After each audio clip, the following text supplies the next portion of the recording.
Cuba is a red line for us. We will blow up the world if you try to do that. Vladimir Putin, and as Burns pointed out, not just Vladimir Putin, the entire Russian establishment has been unanimous on this, that they will not tolerate Ukrainian entry to NATO. And look, it's not justified or reasonable for Vladimir Putin to have launched this war, but on the scale of geopolitical demands, the demand that Ukraine cannot be a part of the American empire's military alliance was a fairly reasonable one, and we could have avoided. Let's see. Russia's demand that Ukraine not join NATO is a fairly reasonable one. Okay. This whole war by just committing to that. I have a quick follow-up on that, Dave. We could have avoided this whole war by just committing to that. If so, sure. All things, you know, we're dealing in the reality that we did push for the NATO expansion in 2014 and all of that considered. Is your position that there should have been like basically zero aid, military, whatever else, government aid to Ukraine after the invasion a couple of years back? Like basically just none. Absolutely. If there was any role for the Americans to play, it would have been trying to negotiate an end to the war. Unfortunately, you know, if you're putting me in the hypothetical of like, you can't change anything before this, but you're already here, we had probably blown all of that goodwill, and there were better parties who would have been more suited for that. You know, for example, is he going to say China or Iran? Going back to even the Bucharest summit in 2008 into the beginning of the Maidan Revolution, Germany was much more hesitant to get involved, to go down this path. There were other European countries who were kind of like, hey, let's not provoke the Russians. It's part of the reason why Ukraine didn't get a full map invitation in 2008. He knows these facts. Good job.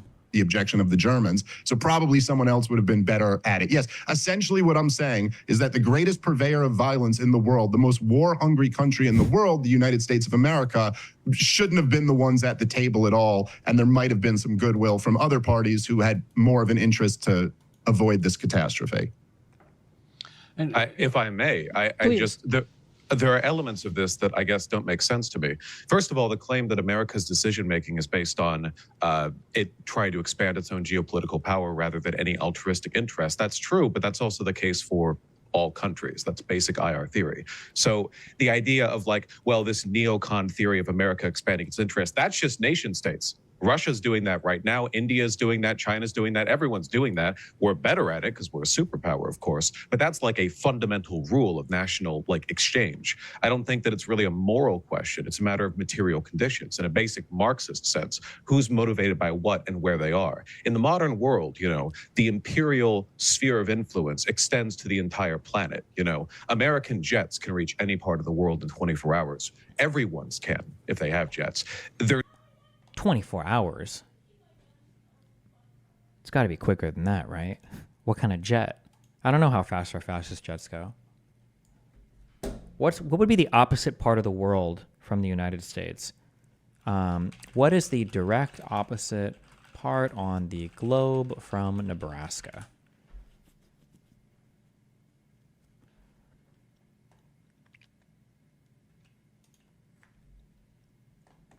Jesus Christ, there's shit down here? What the fuck is this place? I feel like these are like bonus places on an RPG minimap.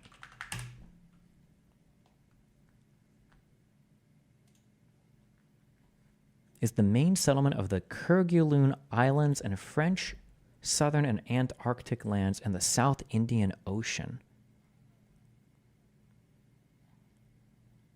Who even sails down here? Who would find this ever? Like, you must be on like a death mission, or like, because these always get settled in like hundreds and hundreds of years ago.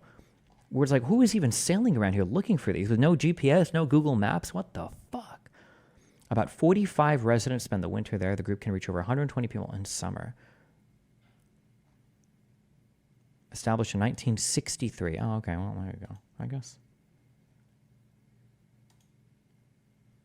Jesus Christ.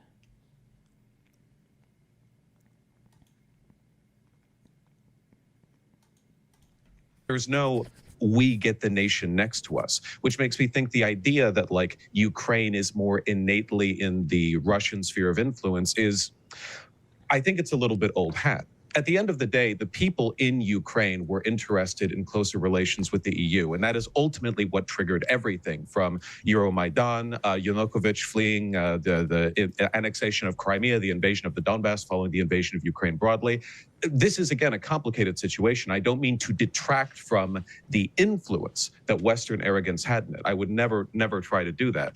But I do think that, like, your roadmap for how things should have progressed from an American perspective following the 2022 invasion is misguided, because I don't think the world would be any farther from annihilation if Russia had simply marched westward, taken Kiev, and we had a bunch of ginned up Russian soldiers right up against the border of Poland, you know, having just successfully annexed former Soviet/Russian imperial territory. You could imagine the propaganda coming out of the Kremlin about how they're reuniting their people. They're sort of like expanding the Russian interest in like a Duginist ethnic sense, you know, reclaiming the empire.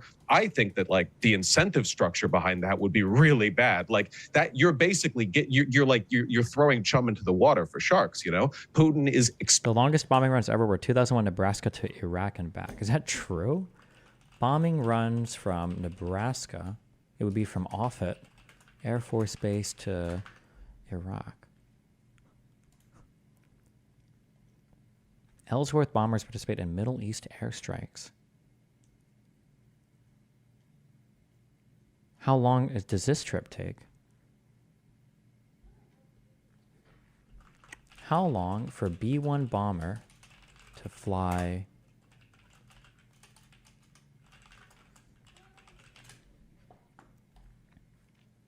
the total flight duration from Omaha to Iraq is about 14 hours. Yeah, fuck Vaush. Within 24 hours, we could get planes there faster than that motherfucker. God damn. Expansionist. He's been sort of like preempting this for a long time with Georgia, you know, with his behavior with the Chechens. I don't think that that would bring us any closer to peace. Now, is the current path we're on right now the best possible road?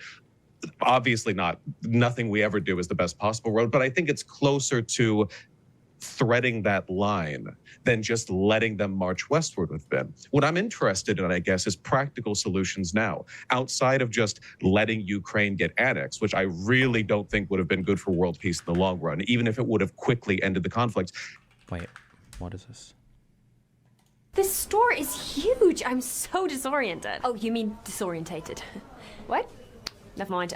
What else do we need? Aluminum foil. You mean aluminium? What are you talking about? Oh my god. Okay, what else do we need? Let me check the list on my mobile. Mobile. It's mobile. If it was mobile, it would be spelt noble with an M. God, you guys just mispronounce everything? Okay, so what's this? Bottle of water? A bottle of water, is it? Governor? Oh, a bottle of water. Is that how you pronounce it right? Is that the correct pronunciation? A bottle of water. Okay. How really don't think would have been good for world peace in the long run, even if it would have quickly ended the conflict. How do we incentivize Ukraine and Russia to come to the table and bring an end to this war? Can Ukraine regain its lost territory? I think morally it should be able to, because I don't like nations being rewarded for annexing adjacent territory. But logistically, can they? Would it be possible to end things where they are now? Would Russia keep Crimea and that just be seen as a kind of like dull historical injustice to fade away over time? And 100 years from now, people would be like, did you know Crimea used to be Ukraine? I don't know. There's so much dogmatism. And whenever you bring up like modern solutions, people go back to, I don't know, the end of the Cold War. I understand NATO is not exactly a global force for good, but what can we do now? I mean, I so rarely hear answers that are contextualized in the current moment. Sure. Can I respond to that? Because there's a few that I want to answer your question at the end there, but just like a few things I want to point out. Number one, I think this is almost like bigger than just any political debate. There's it's a broader theme in life in general. I think anybody who's married, who's on the show or listening to the show knows this is true in personal relationships. There's a tendency if you're in an argument with your wife or your husband or something like that, to focus on what they did and what they did that's bothering you, But a much more healthy posture, if you're in a successful relationship, is that you also add in like, okay, well, what am I doing? How am I participating in this? What have I done that's kind of led to this situation? Generally speaking, I think that if you look at the corporate media, you're going to hear all of this talk about what Putin's done. And I think a lot of times in these debates, people can kind of claim to be like, well, I have a more nuanced position. I'm not simplifying things. I think the point of saying that, like, well, all governments are expansionist by nature, so there's no difference between the neoconservatives and, say, other groups of people. I don't know, I'm not saying they're the same, but like a logical analogy, it's like, oh, well, all governments kill people, so like what Adolf Hitler's doing is just kind of the same as other governments. Isn't that your entire argument, though? All countries have security interests, and Russia's just kind of worried about their borders, so they should be able to dictate the military alliances and the global preferences of all of her neighbors, because, you know, isn't that like literally the crux of the foundation of Dave's entire argument for acquiescing to Russian geopolitical desires? It's like, oh, well, all governments kill people, so like what Adolf Hitler's doing is just kind of the same as other governments. It's not exactly true. It's kind of different. Destiny is going to war against Iran for Israel more important or less important than the cartel state at our southern border. Does Israeli interest supersede American global hegemony? We're a big country. We can do multiple things at the same time, my friend. In scale and in kind. To sit here and say, and look, if we have time, we could go through the history of Chechnya and Georgia and all this stuff. But yeah, please. I'm sorry. What is the justification for Georgia, for the invasion in Georgia? I'm not as familiar with with either Chechen war. I'm sure he would justify both of those as well. It's crazy how if you're an enemy of the United States, America haters will endlessly justify like everything you do. I wish they would just go live there. Like, why not just go like do Russian propaganda in Russia, and then you could like broadcast from there, and everybody would love you. Putin would give you a state-ordered wife to suck you off every now and then. Like, why do you have to like rot our fucking wonderful, beautiful liberal democracy with your ahistoric, disgusting, like fasci cocksuck, worshipping of fascist authoritarian regimes? Why not just go do it over there? Zoom out a little bit. During the Cold War, we drew the line at the Elbe River. Halfway through Germany. On one side was the Soviet Union, on the other side was NATO. And we're now talking about Ukraine, and you could sit here with a straight face and say, Putin is expansionist.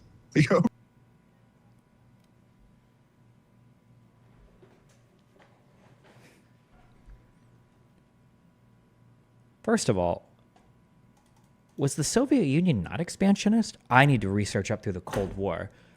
The implication he's making is that members of like the Warsaw Pact and the Soviet Union were held to the same type of restrictive existence as members of NATO. Is that the implication there? And all this stuff, and in kind. To sit here and say, and look, if we have time, we could go through the history. During the Cold War, we drew the line at the Elbe River. Halfway through Germany. On one side was the Soviet Union, on the other side was NATO. And we're now... You remember, that, like, for instance, like the Soviet Union, like Poland came under Soviet control via like a fucking invasion, right? Like literally like annexation of some of these countries, right? I don't remember how many of them, which ones, but like for some of them at least, like these were literally like invaded and annexed. Like that's how they became part of them. That's like, I don't know why you would even compare these things. Like the comparing of NATO, even comparing NATO and the Warsaw Pact is like questionable at best. Although I don't know which restrictions Warsaw Pact countries were as opposed to Soviet countries. I am aware that broadly, if you were a Soviet country and you had a government, you could expect that government is either going to be loyal to the Russian regime or your party is going to mysteriously wind up replaced at some point with a whole bunch of people that are also highly loyal to the Russian regime. And that is the expectation that your country will take. I don't know as much in terms of like Warsaw Pact country. Well, I guess fuck, I don't have time to read about this right now. Fuck. But we're now talking about Ukraine, and you could sit here with a straight face and say, Putin is expansionist. Okay. I mean, if that's how you want to look at it, it's like, let's just look at the actual reality of what's happening here. It's not that Putin has been this expansionist force. Putin has been almost at every turn reacting to the expansion of the American empire. What was the reaction in Georgia? What was the reaction? And Ukraine, that's just not true. It's not denying someone agency to say that they're responding to something. That doesn't make any sense at all. Why does Russia why do pootlickers constantly make realist excuses for Russian imperialism, but never allow for any reasonable motivations to be discussed for worried countries, Ukraine, Georgia, or other expansionist countries, or other expansionist bodies like NATO, ? Everything. That's all life. No Sure. one just acts without you. You didn't Yeah, fall but out of that's a just a coconut tree. cop-out. Not true. It's not denying someone agency to say that they're responding to something. That just doesn't make any Everyone's sense at responding all. to everything. That's all life. Sure. No That is kind of true, a little bit reductionist, but he's being reductionist. one just acts without you. You didn't Yeah, fall but out of that's a just a coconut tree. cop-out. That's just you a know? cop-out. That's Well, not- That's a cop-out? You're using the ultimate cop-out. The ultimate cop-out. doesn't mean anything. You're the one providing the cop out. You're saying Yes, that like thank it's you. not possible for Putin to have like a distinctly expansionist element to his rule because I didn't everyone's say just that. responding to. So do you didn't say believe it's not Putin has a possible for- distinctly expansionist element to his rule? Okay, no, that's not a binary. One is it's not possible. Wait, do for you this think to be- he does or Hold on. doesn't? So instead of just interrupting me, let me make the point. You just laid out apologies. a binary between is it possible he has expansionist intentions and does he have expansionist intentions? That's not a binary. He's such a bad faith cuck. God, it's so annoying listening to this fucking lucid debate. Vaush fucked his words up there because it is possible that Russia is acting in its own interests in a way that's justified, but Russia could also be expansionist. But Vaush short-circuited the argument. Vaush correctly pointed out, with the justification that you're giving, or rather with the arguments you're giving, Russia is basically endlessly justified to do whatever they want, but you would never call it expansionist or imperialist. You would just say that they're responding to American pressure because America is all over the world. So are you saying that like it's impossible that Russia could be expansionist? That he needed to say that other sentence in there first because now the bad faith dipshit Dave Smith is going to jump in this like, oh, it's not a binary. It can be both. Okay, give me an example of something you would consider Russian expansionism. Give me an example of something you would consider Russian imperialism. Vaush should ask for that. Give me an example. Possible he has. Would you ever debate Mearsheimer? Abso-fucking-lutely yes. Absolutely I would. Set that debate up and give me 1 month to read, and I would love to debate Mearsheimer. Absolutely. It will be an incredibly boring stream for 1 month, but I would love the opportunity to do that. I'm all about disgracing hack academics. I would love to do it. Interrupting me, let me make the point. You just laid out a binary between is it possible he has expansionist intentions and does he have expansionist intentions? That's not a binary. There are some expansionist desires that he has. No, in fact, if you actually like educate yourself on this topic, it was our CIA director who said in the Niet means Niet memo leaked by Julian Assange that it verbatim. This was a choice that Vladimir Putin did not want to have to make. This was a choice that Russia did not want to get involved in this war. And yet he made the choice. He made the choice to invade, to bring troops down to the Ukrainian border, to commit to multiple years of, like, come on, this is the thing. I ask you for, like, what can we do now? And immediately it's back to the... You should ask for that example. What's an example of Russian expansionist or imperialist behavior? How would you even determine if they had any of that? The Iron Curtain. Well, hold on. I know. Vash, I'm hold on. Here's familiar what with the happened. history. I'm sorry. I just dude. want to know in the modern context. I get it. Actually, what happened was you made a long statement and ended with that question. And I said, let me answer that question. But first, let me deal with what you said at the beginning of your statement. And then you started interrupting me. So no, it's not that I'm not willing to answer that question. It's that I had to point out, I think, a lot of the errors that you're making. Now, if you want just to say, what could we do right now? Well, look, we're going to have to be realists about this situation. No, we're not allowed to be realists about a situation. If you wanted to be realist about the situation, then the United States should fucking annihilate. No, I'm just kidding. The United States should basically gather its NATO allies and European allies and ship as many fucking arms, as many fucking artillery shells, planes, tanks, rifles, bullets, whatever the fuck Ukraine wants to that country. That's what we should be doing. But instead, well, no, we've got to be realistic. America needs to tuck its tail between its legs and run as far away and as quickly away as possible because Russia, scary, I guess. Yeah. Hey, what could we do right now? Well, look, we're going to have to be realists about this situation and admit. Oh, no. I'm so sorry. We have to be realists and admit he's about to say, Ukraine's losing this war. Ukraine never had a chance. Ukraine's never going to have a chance. They're never going to win ever. They're not making any progress. That's the road that he's about to go down. That Ukraine is losing this war, and that they're not going to drive Russia out. That has nothing to do with what was asked. Who cares? Even if they are losing the war, why shouldn't they be empowered to fight? Why not give them as much as they can to draw it out as long as possible if they want to? Is their desire to fight, right? Russia's the invading force. Make them bear the cost now. But admit that Ukraine is losing this war, and that they're not going to drive Russia out of Crimea. That's a joke. They're not going to drive Russia out of many of the territories that they've taken right now. We should be working toward a deal, a peaceful solution. That's the realist solution. We have to. So Russia gets to invade whoever the fuck they want, no matter what the rationale, because they're scared of everything. But the obligation on us, our realist responsibility, is infinitely cuck peace negotiations. Like, oh, did you just invade somebody else on your border? Like, oh, let's help you negotiate peace. I thought Dave was a libertarian. Why advocate for non-defense? What? No libertarian online is a real libertarian. It's either guys, 50% of them want to smoke weed, 50% of them want to smoke minors. That's the only fucking people online that identify as fucking libertarians. Which has been on the table several times throughout this war, and it's been the West who has been trying to squash it. Well, that's what we should do. Not true at all, though. You've seen, I assume you've read the deals that Putin has put through. Zelensky hasn't been particularly amenable to them himself. The narrative that the West is squashing the peace deals, which is blown up largely because of that one Boris Johnson visit early on in the conflict. Don't get me wrong, okay? The West has its own interests. There are plenty of Western leaders who would like to see the Russian armories depleted. But that doesn't mean that Ukraine would have been jumping in the bit for any of the deals Putin's been offering since the war began. And Ukraine hasn't been losing. Both countries have been stalling. This has been like a slog. And it has been since the first, after the first 3 months of the war. But Destiny, there's no way Ukraine wins. And I think the fear is that Russia uses nuclear weapons against Ukraine. I don't know if that's true, if there's no way that Ukraine wins. People think that the only path for Ukrainian victory is them annihilating the entire Russian military. But I don't know where the stronger will to fight is. It's hard to predict in the future what the Russian domestic situation looks like. And there are possibilities that open up for internal domestic pressure to push Russia outside of wanting to protract their engagement in the conflict. A Ukrainian victory doesn't just have to be like they obliterate everything on the ground and they take back Crimea by force and blah, blah, blah.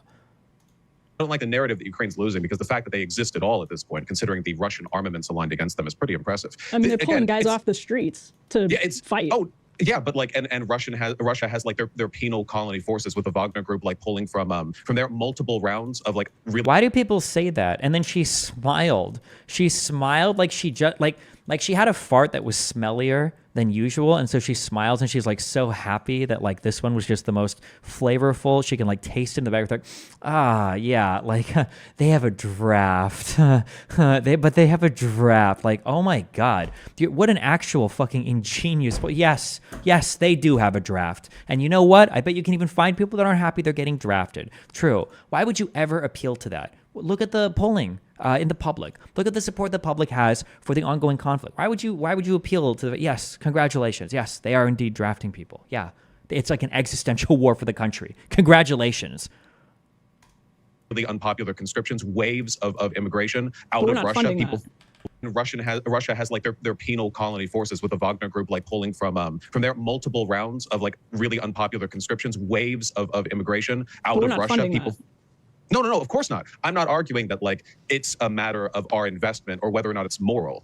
War makes, unfortunately, unethical decision-making of every side, including the good ones. The Allies did plenty of bad stuff during World War II. I'm only saying that it's been a slog for both sides. I don't want to see this out in I don't want this conflict to end in a way that's going to guarantee the conflict reemerges in 2 years. If you end up just setting the border right where the fighting lines are right now, we're going to be exactly where we were back in 2014. We're going to have a combination of paid separatists and Russian soldiers moving around in the Donbass. There's going to be constant exchanges of fire across the border. This needs a real international solution. I don't know whether that means a proper DMZ. I don't know whether that means genuine reconciliation. Ideally for me, it would be some kind of Hail Mary where Ukraine gets its borders back and there's a massive coming together between Russia and the West, and we reopen trade and negotiations, but that's a little bit of a pipe dream. We do agree that, at least let's agree on this. If the line just freezes where it is right now, are we not guaranteeing another conflict in a few years?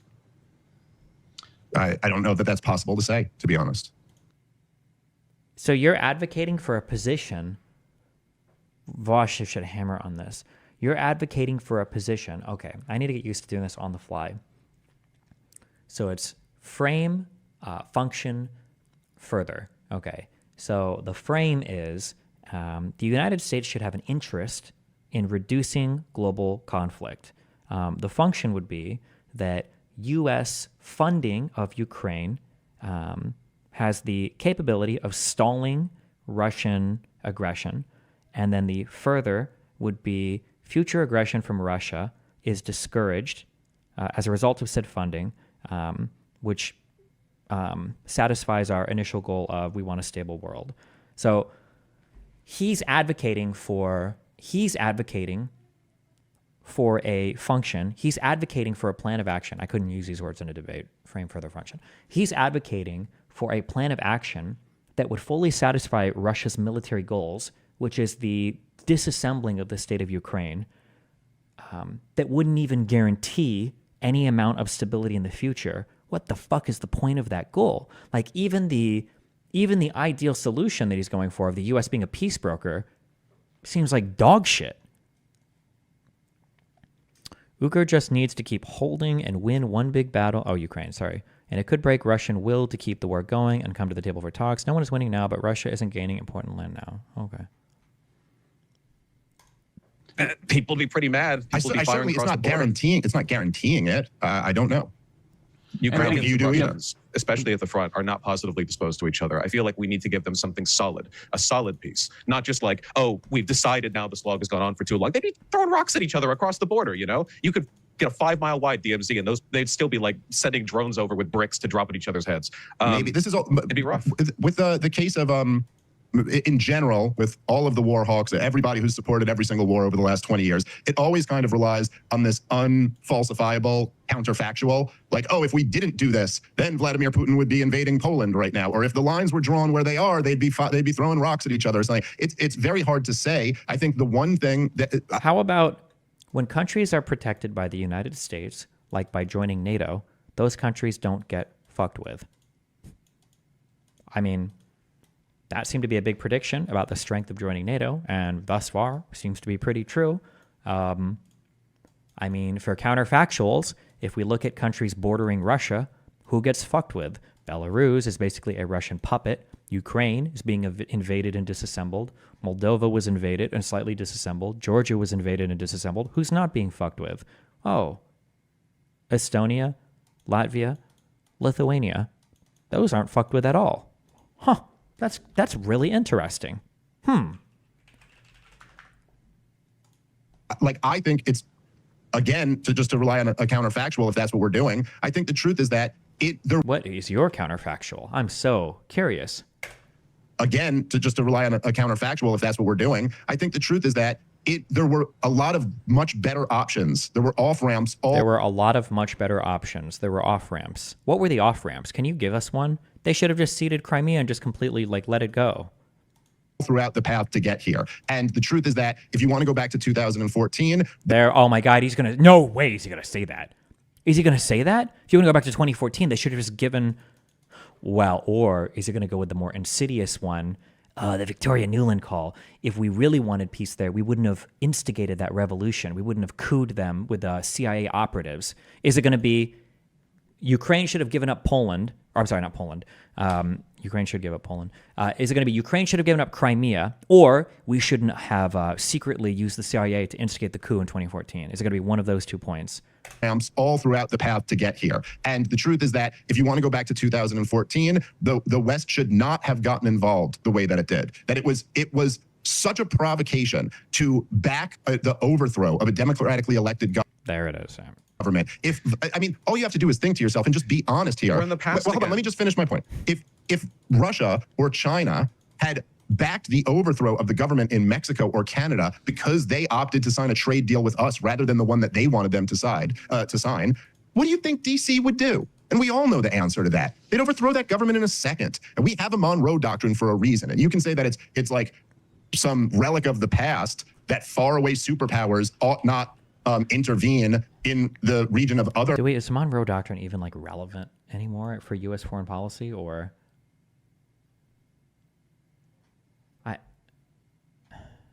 I don't know. I'd have to go back and read. I'm not sure. I thought the Monroe Doctrine was basically if you're ever curious whether wasn't so much colonizing and fucking around in South America, I thought that was essentially the U.S. was hey, Europe, no more colonies down here. Fuck off. These are our children, okay? Only we can coup these governments, not you. But I don't know how much. I don't know if that's like a thing that. Large nations, but we certainly wouldn't feel that way. We wouldn't think it was a relic of the past if anybody tried to come over here and set up a military alliance with Mexico or with Canada. Tell me how much DC would go, oh yes, the Monroe. I don't really think it's comparable though. Like, it's so hard to make that comparison. Mexico doesn't have any reason to feel like the United States will invade it and conquer it. How long have we existed besides each other's, like, as country? Like, there would be no reason for, like, what would the motivating factor be for Mexico to join like a Russian alliance? Like, doctrine is just a relic of the past. Do you think the Bay of Pigs invasion was justified? No. Like, we literally allow China to fucking buy land and shit inside of our fucking country around like our, you know, like around like military bases and shit in fucking in Central and South America. Like, I mean, maybe not like the military bases of China or whatever, but Oh yes, the Monroe Doctrine is just a relic of the past. Do you think the Bay of Pigs invasion was justified? No. Because the Soviets invested economically and militarily into a country that is just off our coast during a time of heightened international conflict. They knew that was such a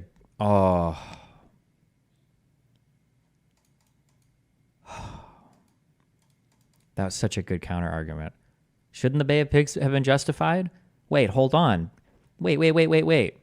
Oh my God, I have to remember that for a future thing. Wasn't the United States justified in trying to overthrow Fidel Castro, since the Soviets were so invested in establishing, oh my God, and it's so much more threatening too, because of the Cuban Missile Crisis and everything as well, like Jesus Christ. Nuclear capabilities from that island. Can you call Cuba an island? I think you can, right? Dave has to answer yes to this. How could you possibly say no? Please don't let him squirm away. Please don't let any of these fucking moderators bail him out. Please don't let him squirm away on this. that it would antagonize us. We already had strained relationship with Castro, even though we didn't initially, of course, because we recognized that he was a much better leader for the Cuban people than the man he replaced. Do you not think the Soviets antagonized us in a way much comparable to what we have done with NATO and Ukraine? Like, yes, again, they did. Okay. So do you think then following the Bay of Pigs, wait, this isn't a gotcha. This is a gotcha. I think it's an interesting question because I do think the Soviets were a little bit wacky with how they handled Cuba, but I feel like in retrospect, we don't talk about the Bay of Pigs invasion as an inevitable consequence of expansionist Soviet investment in spite of our national interest. I think we think about it as like Kennedy's mistake, you know? Right. Okay. But see, a lot of the reason why we think of it as Kennedy's mistake is the logistics of it. By the way, if you really want to get into it, it wasn't Kennedy's mistake as much as it was the followed the previous administration. But regardless of any of that, see, what you asked me is if I thought the Bay of Pigs was justified. And I would also say that, no, I don't think Vladimir Putin's invasion of Ukraine was justified. Well, if we say that his invasion was unjustified, meaning no moral justification for it, because you've given a practical justification for it, but let's be good faith and let's assume that he means it wasn't morally justified, because it must have been practically justified. If it wasn't morally justified, then we're saying that it's a moral wrong. Is there no obligation at all in the world if not to oppose moral wrongs? Like, what the fuck are we supposed to ever be against if not for things that we would all agree are wrong? Like, what are we supposed to oppose? Do I think that the Soviets and the Cubans were taking a provocative stance against the United States of America? Of course. Did those provocations lead to the Bay of Pigs? I think that's undeniable. And the truth is that Vladimir Putin's got a much stronger case about the provocations of the United States of America, because it's not just one little island or one economic deal. It's been a steady push eastward since the late 90s. What do you mean it's not just one little island? The big deal for Cuba, all of my history sucks that I haven't especially studied. Today, around the world, the United States and Russia, I'm pretty sure, could nuke fucking anybody, anywhere, at any point in time from like 3 different ways, right? Land, air, sea. A submarine can pop out, nuke some shit. Planes can go and nuke shit. Missiles, ICBMs can launch and nuke shit. Today, we take that for granted. Like, you just know, like, everybody can nuke everybody, like, at any point in time. However, back in the Cold War era, especially in like the 50s and early 60s, I don't believe that the nuclear launch capabilities were that sophisticated. Which I think was one of the big reasons why Cuba was considered such a strategic location because nuclear missiles parked in Cuba had so much more strike capability inside the United States in a timely manner, in a targeting manner. Like the capabilities were way more fearful. That's why the Cuban Missile Crisis happened. It was the idea like, hold on. I don't think you can ship missiles to exist like right off the fucking coast of our fucking country that can launch nuclear warheads into our fucking country. That's wild. Which is why I think Cuba was such a big deal. When were the first ICBMs tested, made, in production?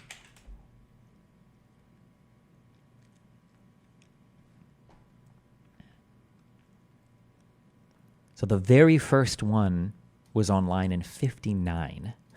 I think Cuban Missile Crisis was, I don't know anything. I want to say 61. Cuban Missile Crisis, and before it was like in fucking 1990, fucking 8. Oh, 62. Okay, 1962. And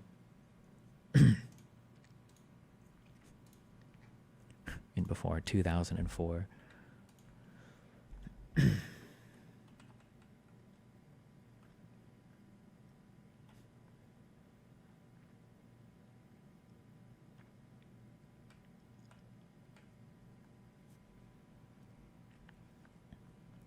We had missiles in Turkey that were withdrawn after the Cuban Missile Crisis. Okay.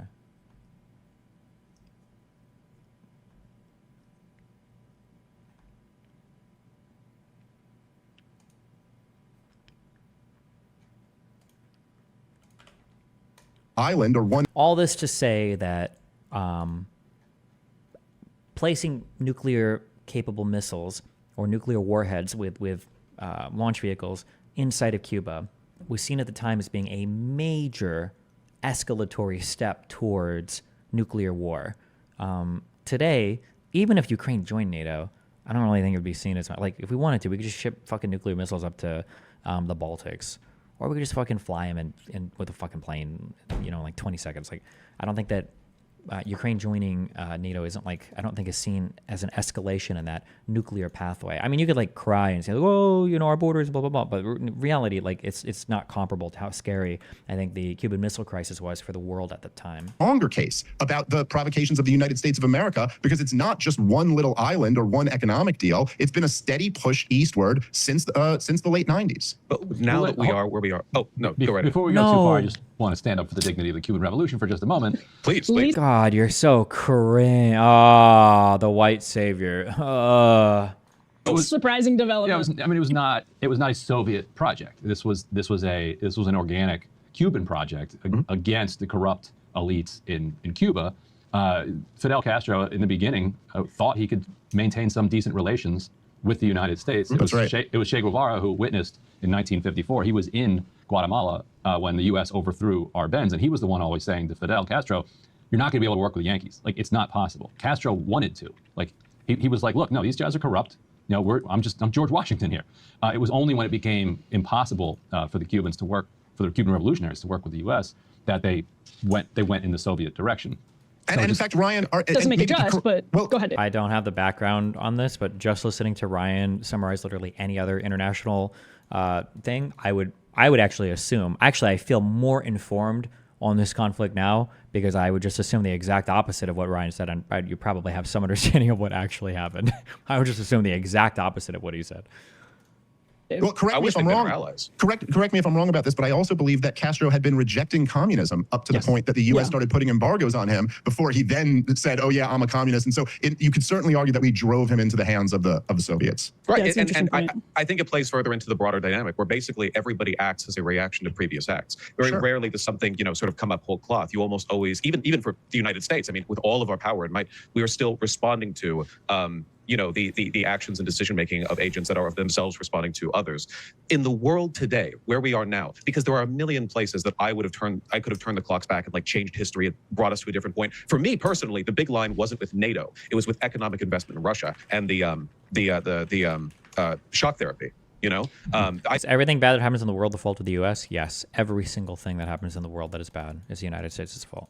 I think that was the real line where we like, lost the post-Cold War world, where we arrogantly decided that, having like won over the Soviets, we would do a victory lap by annihilating their economies, arrogantly like pillaging them and leaving them to the oligarchs who had worked with us in like a business relation sense. If there was anything I could go back and change, it would be that. I'm not really particularly fussed about NATO in particular. Military alliances are always going to carry with them, let's say, problematic elements. NATO is just the Western military alliance, everything that insinuates and carries. If we got along with Russia properly, maybe all of this could have been avoided. I mean, hell, it could have extended far enough east. We could be on better relations with China. We wouldn't have people like Trump trying to constantly push for a second Cold War with like the tariff. And well, Biden did that too recently with the electric vehicles. So I guess everybody wants a Cold War with China. Things could have That been really better. started with Obama. Yeah, no, because we need a foreign threat. We need a foreign threat. Exactly. Russia wasn't doing it for us, and they're certainly not going to be doing it now. Well, but Who do you think really needs a foreign threat? You want to talk about needs a foreign threat? What about Russia? What about Putin? Are you serious? This guy gets a huge bump in approval every time he like conducts some kind of like foreign operation. I think so. Let me just say, because I think there's something almost being lost here where, look, that technically speaking, you are right that everybody is reacting. And you are right that every nation is, like I'm a radical libertarian. I think basically, essentially all governments are criminal organizations. So you don't have to like convince me on that. We are glazing Vaush because Destiny hates Dave more right now. No, it's because he's making better arguments. Is that, are you a Krispy Kreme donut? And every single thing that you see has to be seen through the lens of somebody glazing something? Or are you an extra on the set of your mom's bukkake cuckold porn fest where you're actually being glazed by the extra loads that are bouncing off of your mom's silicone fake tits? And that's why everything looks like a glaze to you. Bye. The thing here that separates things is that after 1991, America became the first global superpower. The level of power, it's funny, I have to explain this to a leftist, but the level of power that America... It's funny, I have to explain this to a leftist. Nap? Nap? Like, am I tired? What does that mean? Nap? Nap? That thing I want to take after I get railed by anybody with more than 97 IQ? I'm like, nap?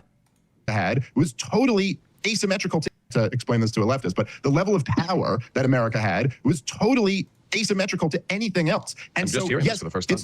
Right. And so yes, it is like, it is true that there are all of these different nations that are reacting to different things. However, if you actually look at the role that the United States of America played, and then think about it from, say, the Russian perspective, that this is not something that you, and you may say from your perspective that, the NATO military alliance isn't your biggest concern. Okay, but it is the Russians. And you have to see from their perspective that they would see this as a threat that they cannot live with. The real question is, why is Russia so threatened by NATO? That's the billion-trillion-dollar question. Is it because they're worried about a NATO invasion, or is it because they're worried that they can no longer invade their neighbors? And the fact is that the idea of Ukrainian entry into NATO was something that was floated out for years, and not just in 2008 at the Bucharest summit where they announced that Ukraine and Georgia would be joining NATO, but for years after that. And then more and more involvement, especially after the coup in 2014, joint military exercises with NATO and the Ukrainian military, which is part of the reason why Vladimir Putin did not have such a quick, decisive victory right away, as he probably would have before that time period.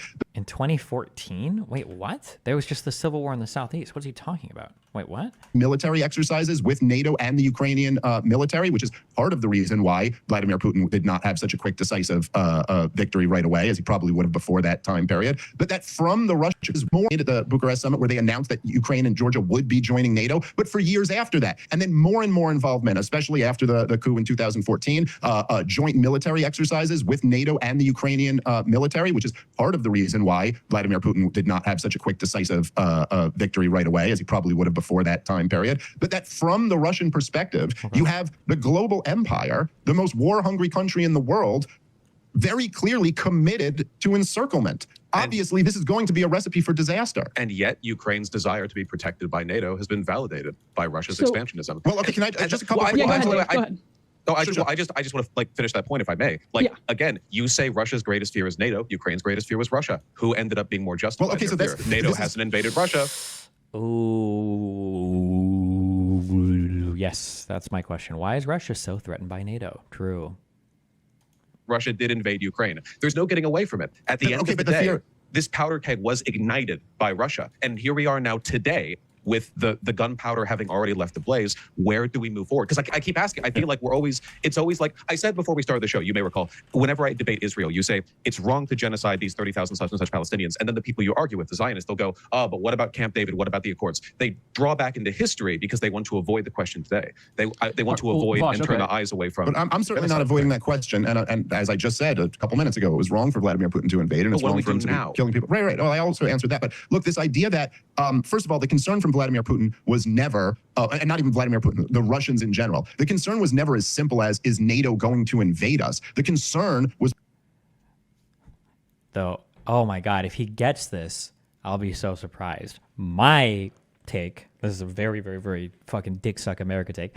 My take is that the fear is Russia doesn't want to see successful, thriving democracies on its borders. Because when you have successful, thriving democracies near you, it makes your own people incredibly unhappy with the current state of affairs. But Dave is probably going to say Russia's worried about color revolutions and covert CIA infiltration and conflict on its borders. He's going to go with that. That's the answer he's going to go with. Russians in general. The concern was never as simple as, is NATO going to invade us? The concern was moving military hardware closer and closer to Russia's borders. Okay, so the concern is more akin to the Cuban Missile Crisis. Oh, I don't even know. Wait, well, what do you mean? So then the concern is an invasion or an attack. You just said that wasn't their concern, and then you restated the exact same thing. Okay. Not that we were ever worried Cuba was going to invade us, but moving military hardware that close to our borders was a legitimate concern, and one that Jack Kennedy said he would blow up the world over. It's not the same time period. We're in different worlds now between these two things. Americans, however they feel about the Bay of Pigs, look at that as fairly justified, that was a threat. We couldn't live with a knife to our neck. Now, to your point that Ukraine's biggest fear was Russia, and that they just wanted to join NATO because they had this fear of Russia, that's not exactly true. Like, if you know the history of this situation, it was in 2000 of Russia. That's fear was Russia, and that they just wanted to join NATO because they had this fear of Russia. That's not exactly true. Like, if you know the history of this situation, it was in 2000, oh man, I think it's 2008. So it might have been 2006, but there was the State Department admitted that one of the big problems they had is that Ukrainian entry into NATO was just not popular in Ukraine. They estimated that it was about 30%. And so they embarked on a campaign. They literally said, we need the NED and we need the USAID to intervene more to get this support up for NATO membership amongst the Ukrainians. It's not, look, Yanukovych was elected in 2010, and these elections were verified by the EU, because we're all, neoconservatives are such believers in democracy, but only in the places where we feel like we need to import democracy to. I don't think not necessarily in Ukraine. The legitimacy of those results. Well, okay, but I'm saying it's not as simple as saying that overwhelmingly the Ukrainian people just wanted to join NATO, and DC was just, respecting the wishes of the Ukrainian people. That's not what's happening. I'm never saying that the West is acting out of altruism. I would never be that silly. And I'm not. No, but that's not the. I'm saying that your point that Ukraine just wanted to join NATO because they feared Russia. Wanted, but let's turn the clock forward, right? The Russian economy was stalling. The EU's economy was booming. The Ukrainian people were more interested in economic ties with the EU than they were with Russia. Yanukovych, against the will of the people, and yes, he was democratically elected. Democratically elected leaders can do unpopular things. That's life. He then turned towards Russia and said, because Yanukovych was, and we don't have to get into it, let's say, compromised by Russian interest, the people revolted. America supported the Euromaidan revolt because we were interested, of course, in Ukraine having closer supported how? ties to us. I think it's important because Dave thinks that support was like that we basically instigated it, and through covert ops we were like shipping them fucking weapons and training soldiers to go and like fight against fucking Yanukovych's police. And you can take a look at polling from the time, the Ukrainian disgust with Yanukovych's decision was authentic and widely reflected. Yanukovych fled, of course, fearing for his life and well-being. They took his little wealthy boy palace. And then after that, of course, you have the annexation of Crimea and the separatist movement in the Donbass, which was, of course, heavily supported by Russia. And then, of course, after that, they want to join NATO because they realize that the moment they do anything that Russia doesn't like, Russia's just going to turn the military on them. So, Vaush, you have to keep moving the clock forward. But let me just interject there and ask. So we're $175 billion into this as the United States. The Ukrainian death toll is at least 31,000 people. It's probably much, much higher than that. Both sides, minimum around 100,000. But again, probably, according to a lot of analysts, much, much higher than that. So to what extent can the United States, this is like higher than the NASA budget last year, the amount of foreign aid we're sending to you. Since when is the NASA budget our point of comparison for literally anything? What the fuck even is the NASA budget? But NASA budget USA. AI overview gives me the entire budget. Thanks. Oh, $22.6 billion. Why? Since when is the? Why are we using the NASA budget as a guide to anything? Ukraine. Is that just? The United States is spending that much U.S. taxpayer money to protect every inch of the Donbass with no plan, perceived as of right now, ostensibly no serious plan as to what a peace process would look like going forward. Is that a just outcome for the American taxpayer? Oh, look, every dollar we give to Ukraine, we don't give to Israel. Okay, so it's like convincing Oh, your man, friend. that's the best argument I've heard. Yeah, right. It's like convincing your friend to spend money on cigarettes, not fentanyl. But I agree that Washington should have a more decisive plan. The lack of a plan, which is a common pattern, by the way, with both the United States and also Netanyahu, so not a fan of that tendency on all sides, is problematic to me. Like I said, now, if we just froze the war where it is, because of course, Russia, like Putin's peace deals are basically just like forfeit the territory you've lost up until this point. They're not like real conciliatory deals, right? Which of course, Putin wants to keep the territory that he's gained. I think that if we just took that, if we pressured Ukraine into taking that, a war would break out again within a year, 2 years maybe, because you would have like the military buildup on either side of the DMZ would be like the greatest. Vaush, No, I just want. Yeah. Sorry. Yeah, you started the conversation talking about not wanting this to be a stalemate that goes on forever. So last year we had this much vaunted counteroffensive. At the time, there were tens of thousands of younger Ukrainian troops who were alive and were well trained. They were well equipped. They launched this massive, much anticipated counteroffensive. It was a complete disaster, led to an enormous loss of life and loss of equipment.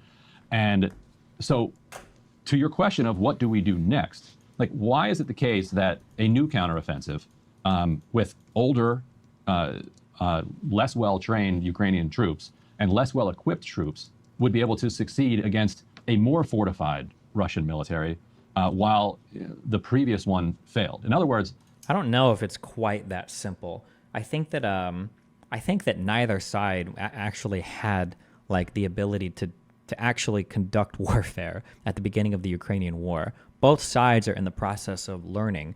When we say that the current Ukrainian military is less trained, I don't have anything on the ground, but my intuitions point me that that is exactly the opposite of what's the case. My guess is going to be that both sides are conducting warfare in a far more sophisticated way now than they were in the beginning. That the combined arms, the electronic warfare, that the drone usage, that the control for territory back and forth, the understanding of the capabilities of both sides and the ability of your own troops on both sides has probably been heavily improved on both sides since the beginning of the conflict. The idea that the people now are just less capable than they were in the beginning, I seriously doubt that's true.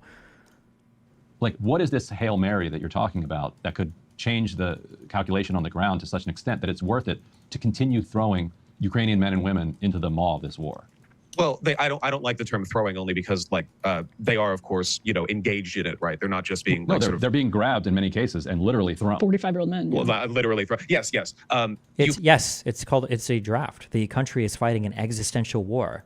Yes, it is.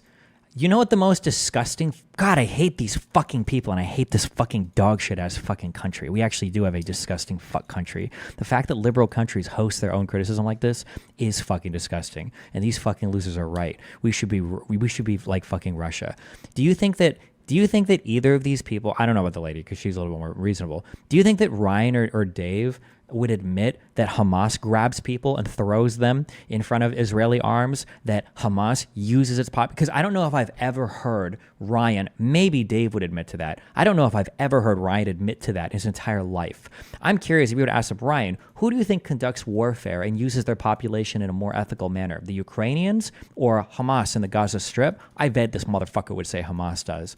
God, it's so fucking I know he would. God, I know he would. And I bet he would say Hamas has a greater reason to fight than Ukraine does. Ugh.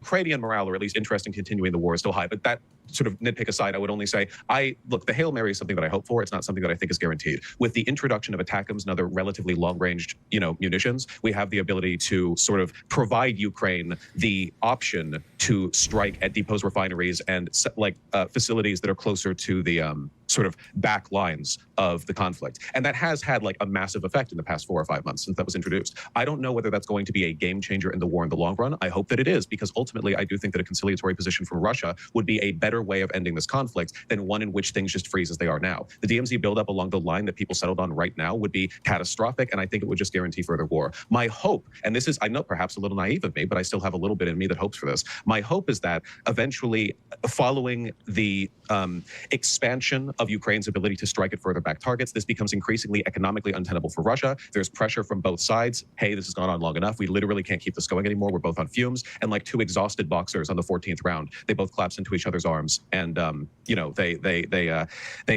they have a Christmas Day in World War I. There's a moment where for a second, things get rough enough, long enough. Now Dave is like, but you don't understand, actually. If we look at the total population and the total size of the Russian military, Ukraine doesn't have a chance. Not understanding that Russia can't mobilize its entire population because Putin would instantaneously find himself with at least 15 bullets in the back of his head with an unfortunate topple out of a 15th story fucking window in a high-rise building. Like, he's about to say, he's not going to say that. I'm sorry, I just wasted all that. He's not going to say that. I'm sorry, I'm just kidding. That they collapse and they just can't do it anymore. And maybe the world breathes a sigh of peace as they finally do settle on whatever line they're at that point. I think it's quite a dangerous game to play, man. I mean, I know it was the it's neocons. all dangerous, right? Well, sure, but I'm just saying, it was the neocons' hope that if you overthrew Saddam Hussein, democracy would sweep the region, and that would have been nice, I guess. But okay, I'm sorry, I don't even know what the fuck that is a response to. How are we? This is what I mean when I say Iraq traumatized. This is what I mean when I say Iraqi PTSD. What do we even? What do we? He did the thing where his girlfriend is like, "Can we go watch this movie?" And he's like, "That movie's 3 hours long. This is going to be just like the Iraq War. Are you crazy? Like, what? Like, I think that we should support. I almost said something. We should support Ukraine in their fight against Russia. Okay, but remember what happened when we thought the Iraqis wanted democracy after we got what? What is the neocons' hope that if you overthrew Saddam Hussein, democracy would sweep the region, and that would have been nice, I guess. But the hope that if they strike inside of Russia, that will make Russia realize that this war just has cost us a little bit too much, and we sure should knock off this war business. You don't think that those two things are the same level of okay? Hold on, striking into you think that if you get rid of Saddam Hussein, that you could install an entirely new form of government that all of the people in this region who traditionally never supported that government before would support the government? You thought that was possible. Well, clearly you were wrong there. So why would you think that shooting missiles into a country to damage its infrastructure would make them mad and reduce their desire for war? Like, one of these things is pretty simple. It's a pretty easy connector from A to B to C. Like, if you start bombing somebody's shit, it's going to reduce their desire to fight. To some extent, right? Like, yeah, nobody wants to get their shit bombed. And it makes the war more real for Russians who can pretend that they're not even engaged in a war because it's just special military operations or whatever. Like, I don't think that's a wild fucking take. It's quite a risky game to play. There's a couple of things that I want to. Well, let me just respond to a couple things you said there because things that I think are pretty interesting. So, number one, just a couple points of correction. I mean, I know I said it was a good point in jest, but no, it's not true that every dollar that goes to Ukraine is a dollar that doesn't go to Israel. I mean, as you know, we print money out of thin air, and the U.S. government is quite fine. Federal Reserve, no gold standard, fiat currency. Never mind the fact that a lot of what goes to these countries isn't actually money; it's actually old munitions. Dollar that goes to Ukraine is a dollar that doesn't go to Israel. I mean, as you know, we print money out of thin air, and the U.S. government is quite fine to spend well beyond its means. So no, they can deficit finance through fiat. Actually, historically, strategic bombing campaigns increase the desire for war. However, that's not exactly what Ukraine has been doing. Maybe in cases of total war where the entire population is ready to fucking go ham. But I think in general, when a country is trying to hide the fact that they're in war, I don't think that them starting to get bombed by an enemy that they're pretending they're not at war with is going to produce warmer feelings from the population to want to do war. Or you know what? Fuck it. Who knows? Maybe it will. Maybe they'll see that U.S. labeled Ukrainian missile come flying in and they'll be like, wait a second, we do need to go fuck these guys up, Russia doesn't have a huge young population. They use 50-year-olds. They're also using 50s tanks. They don't control the skies. And Ukraine doesn't have an air force, and their Black Sea fleet is done. Currency, both of these wars at the same time. Now, what that's going to do to our dollar? Equipment too, not just money. Sure. Yeah, no, mostly we're just bribing the military-industrial complex and sending old weapons over there. However, there is, as you brought up the talk of agency before, it is true that individuals have agency. It's also true that there's such a thing as moral hazard. So if I were to just say, I'll start giving, hey, Ryan, I'm going to start giving you $1 million a month, and then you quit your job and you sit at home, and I go, look, he doesn't want to work. He doesn't want to work. He wants to stay home. He doesn't want to. That's such a great point.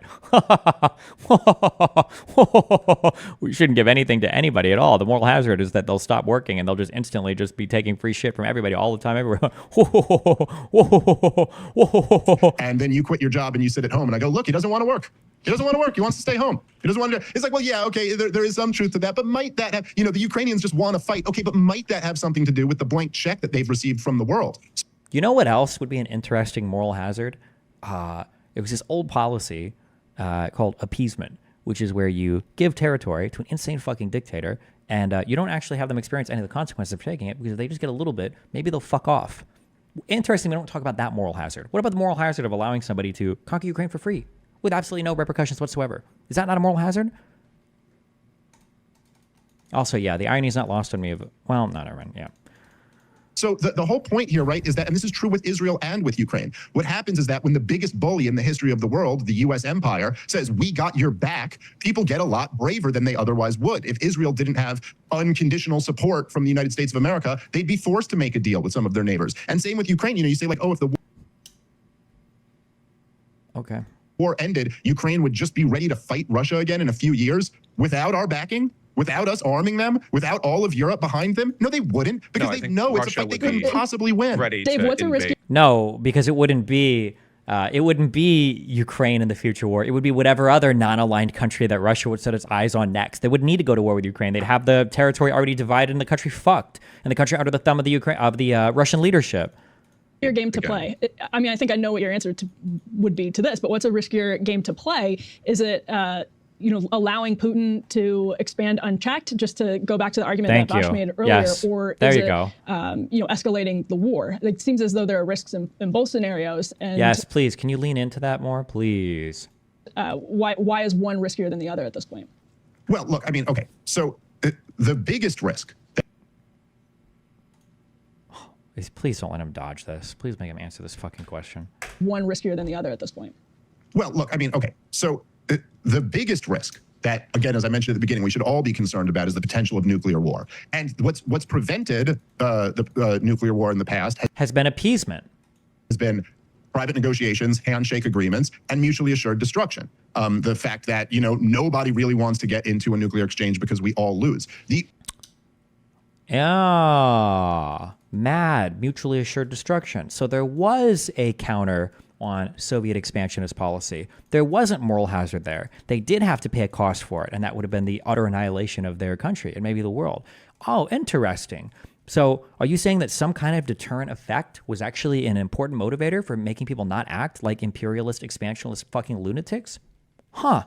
The fact that, nobody really wants to get into a nuclear exchange because we all lose. The only time, especially now, because the current administration isn't doing handshake deals or even having conversations behind the scenes with the Russians. Yeah, nobody is. You see all of it is in public. Okay. The only thing that could lead to a nuclear exchange, so in other words, the worst case scenario is that Vladimir Putin actually thinks he's going to die. He thinks he's going to end up like Muammar Gaddafi.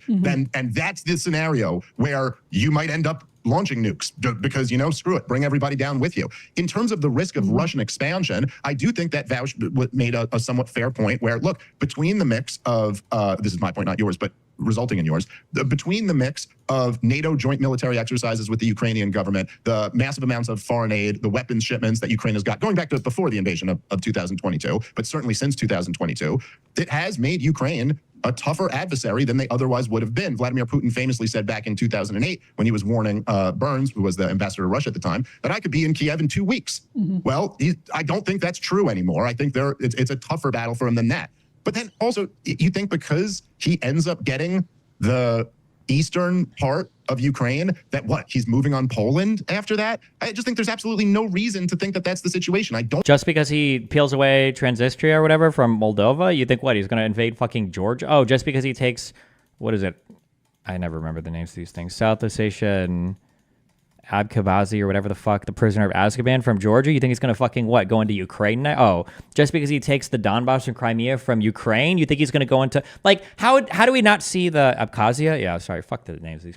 How do we not see the pattern, the dominoes falling? So what are we going to do when he invades? What's the next what would it be? Can I use second world? Second world countries. I don't think we use that term. It's non-aligned states bordering Russia.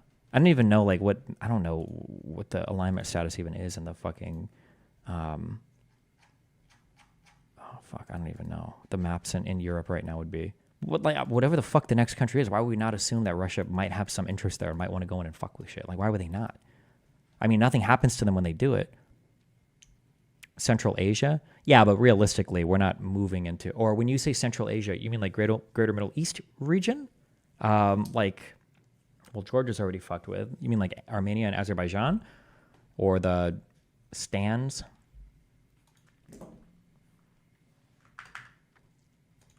I don't think the bottom Although line if is he's that right next to Poland, it seems like, given the history of NATO and everything else, that's pretty dangerous too. well, I don't know. I mean, the whole argument. Wait, what? Given That's the situation. I don't think the bottom although line if is he's that right next to Poland, it seems like, given the history of NATO and everything else, that's pretty dangerous too. well, I don't know. I mean, the whole argument that all of the people who wanted to bring Ukraine into NATO made was that, well, he won't attack them if they're a NATO country. Now he's going to go after Poland. I just don't see it as being very likely. I don't think the guy's on a suicide mission. I think, as Burns told You're making the argument Putin's not on a suicide mission. He'll never attack a NATO country. Man, sure does suck that Georgia in 2008 couldn't join NATO. Man, sure does suck that Ukraine in 2014 couldn't join NATO. You just made like the perfect fucking argument for these countries to be in NATO because Putin's not suicidal. Congratulations. Yes. I just don't see it as being very likely. I don't think the guy's on a suicide mission. I think, as Burns told Condoleezza Rice, that it was never a suicide mission. It was a choice they didn't want to have to make. That's what our intelligence was saying at the time. And so, no, I don't think that there is to pretend. Look, I think American expansionism has been more of a threat to the American. Oh yeah, first world was the United States and the democracies of NATO, and the second world was the Soviet Union, Warsaw Pact, and then the third world was the non-aligned Republic than anything else. The idea that Putin is somehow some type of existential threat to America, I think, is, aside from the nuclear question, just not true. I think that there has been an effort for many years now by the entire political class and the entire corporate media to demonize Vladimir Putin in oftentimes the most cartoonish, ridiculous ways. He stole the election in 2016. He's got bounties on U.S. soldiers. Why do they laugh at this stupid shit? Like these fucking retards will say like, "Oh, America's trying to destroy the entire world. America's fucking imperialism." Russia trying to meddle with our elections? Oh, no, oh, no, that would no. I feel like these are guys that schedule like after they're fucking get off their high school classes. They're like, oh my god. So my mom and dad, what they do is every day they fill the toilets upstairs with piss and they don't flush it all. And we're gonna go upstairs and we're just gonna fucking like play in all of it. We're gonna smear piss all over ourselves, or we're just gonna giggle at each other over the dumbest fucking shit that we could possibly think of, covered by fucking parents' piss. Like, what are we talking about? Why is that so funny? Like, what?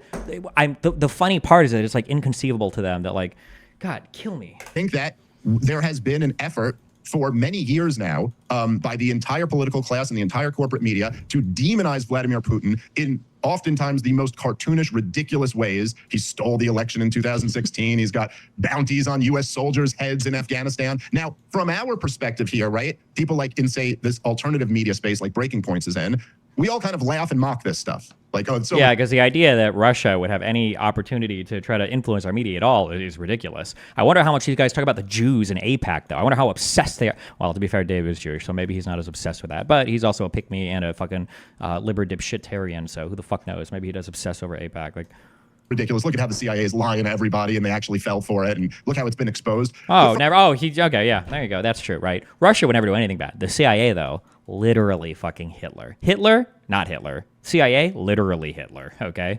From Vladimir Putin's perspective, all of the most powerful people in the most war-hungry, powerful country in the world have essentially been saying over and over again that he declared war on us. I mean, you guys, you tell me, because I know you guys have covered this stuff a lot. How about, why don't we look at it from the people, you know what? You know you can judge a man by? You can judge a man by his friends, okay? That's why I will never fail to treat you like a BP dealer. I'm just kidding. Like, why don't we look at all the people around Russia? Like, why aren't any of these countries clamoring to get back? Why would they join NATO? Like, why were they all so hungry and thirsty for that throbbing American freedom dick? Why weren't they like, oh no, the Soviet Union collapsed? Like, okay, well, you know, we kind of like, we raffle mayoed our way out of you guys like in 91, but like, maybe we should come back. Like, let's rejoin NATO. Like, wouldn't that be, or not NATO, I'm sorry, let's rejoin the Warsaw Pact. Wouldn't that be based? Let's make a new Soviet Union. Wouldn't that be awesome? Kind of crazy that all of those countries were like, nah, I'm good on that. I tried that for, 60 whatever fucking years, 40, 50 years, whatever the fuck. I'm good on that actually. I think I'm gonna do the exact opposite actually. I think I'm gonna do the exact opposite thing of joining anything having to do with Russia. I'm gonna do what's absolutely not that at all. Do you think there might be a reason for that? Like, But how many people in the corporate media and in the intelligence apparatus said that the fake overthrowing of the elections in 2016 was worse than Pearl Harbor. They were saying out loud for years that he's declared war on us. Now, if you're Vladimir Putin, you can't just laugh at that. You have to take that seriously. It was William Perry, Bill Clinton's defense secretary, who said that Vladimir Putin believes that it is the U.S. That the U.S. policy. Speaking of, worse than Pearl Harbor. Oh, fuck, this is going to play an ad. Don't do it. Wellness is a key growth pillar for Mitsui. We think we can contribute to society because we already have presence in many areas that are vital to putting together a wellness ecosystem. With Mitsui's supply chain of agricultural products, raw food commodities, our food manufacturing capabilities, our nutritional expertise, and by combining our presence in the healthcare space, we think we could provide a very holistic solution to this very important theme that the world faces. This is really the worst attack we've ever had. This is worse than Pearl Harbor. This is worse than the World Trade Center. There's never been an attack like this. And it should have never happened. Could have been stopped at the source. Could have been stopped in China. It should have been stopped right at the source. And it wasn't. That's Trump talking about the coronavirus, by the way. Worse than Pearl Harbor. Is to overthrow Vladimir Putin. Now, I don't know for sure whether he's right about that or wrong. It wouldn't surprise me if he was right. That does sound a lot like my government. But that's the perspective that he's got to come to this from. And I think all it takes is, as I believe it was John Mearsheimer who coined the term, strategic empathy.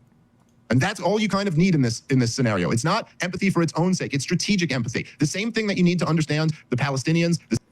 What is with the glazing of Putin by retards on the left and right? Does it just boil down to America bad? So when you are growing up, you don't ever see the things that your parents provide for you. When you grow up, you just see that they give you rules, and sometimes you don't like those rules, and it's kind of annoying, and fuck them. And eventually you turn 18, you get to go to college, and you're like, you know what? Fuck these dudes. Fuck my parents. You know who's actually cool? The dude that gives me free fucking crack at recess. That guy's cool. The guy I meet at my lunch period that gives me crack cocaine. That dude is fucking based. Not my lame loser fuck parents, okay? Fuck them. That's the mentality of all of these fucking losers, is they grow up in the United States. They have no fucking idea like why anything in this country works, what we're known for, what it's cool for, what it's unique at, all they know are all the bad things that the guy that sells crack cocaine at recess tells them about the United States. Putin tells me the truth about my country, that you guys lied about vaccines and you guys are actually the ones that invaded everybody. Russia would never do that. And if Russia did do that, well, they had to. It was probably America's fault. America made Russia do those things in Afghanistan and Chechnya and overthrow those people in the other governments of the Soviet Union and the tanks and, you know, crushing people. And like that was the United States. And the U.S. probably did Tiananmen Square too. They made China do that. Like it's not like listening to every other. It's why these same people will say things like, "Oh, I don't trust CNN. That's state-run media." Anyway, let me link you an RT source for why I believe this particular thing about XYZ. Like, oh, okay. Jerusalem Post? I don't read that trash. Anyway, did you say how many new Palestinians were murdered yesterday? Check out this Al Jazeera link.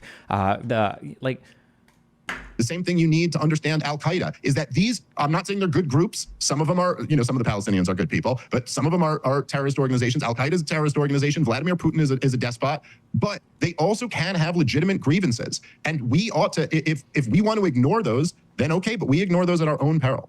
I just want to say, if I may, like, respectfully, again. How about let's make Russia ignore things at their peril? Shouldn't they be the ones in peril?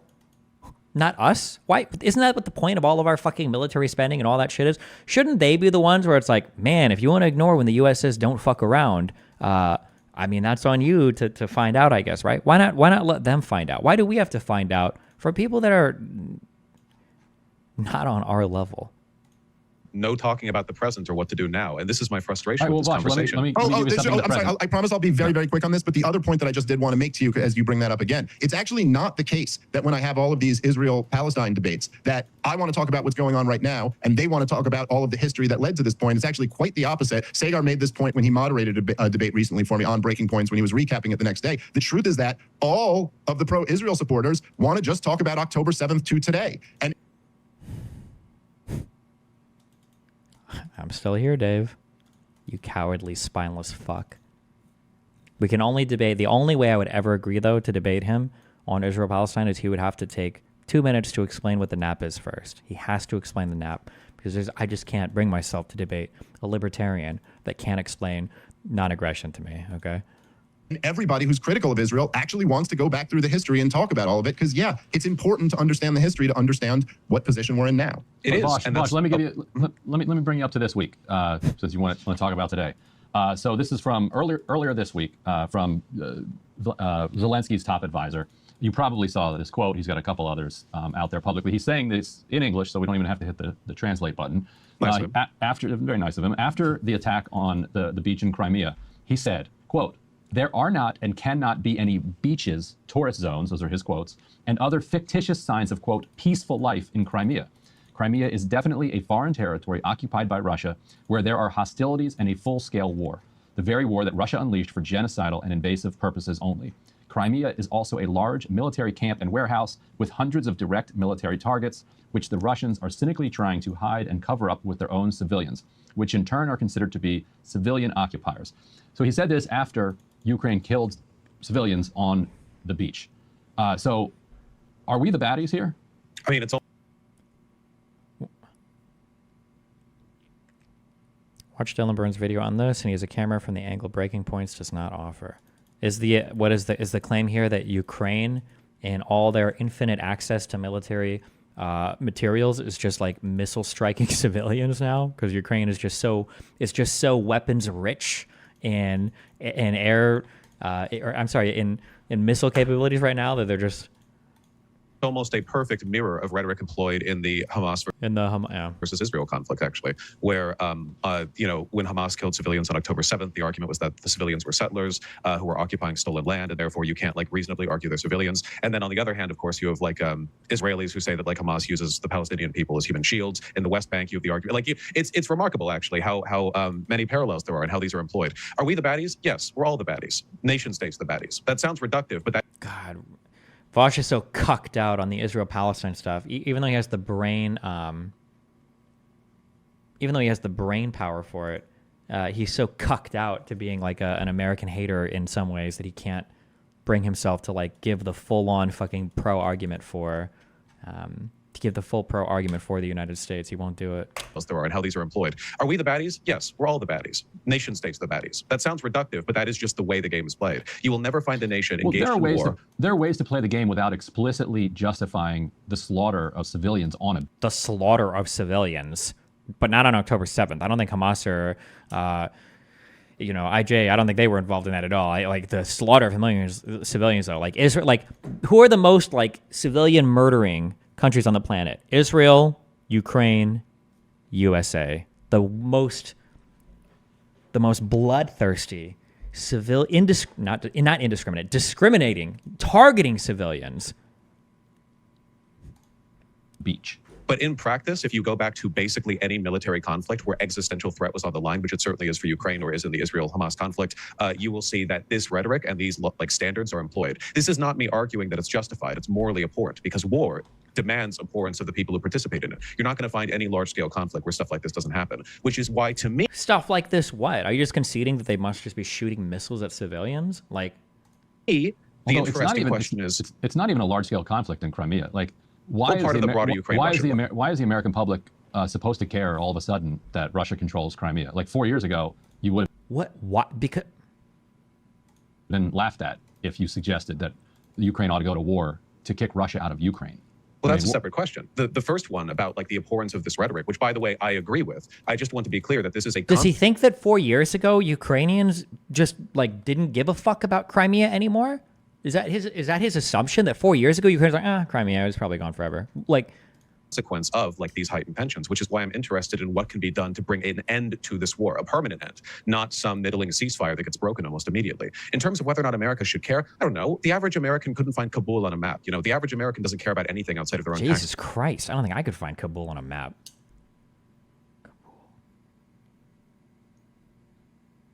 Hold on. Can I link link me a blind map? It's got to be central western.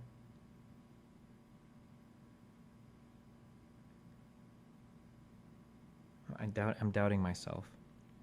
I'm doubting myself. I'm doubting myself.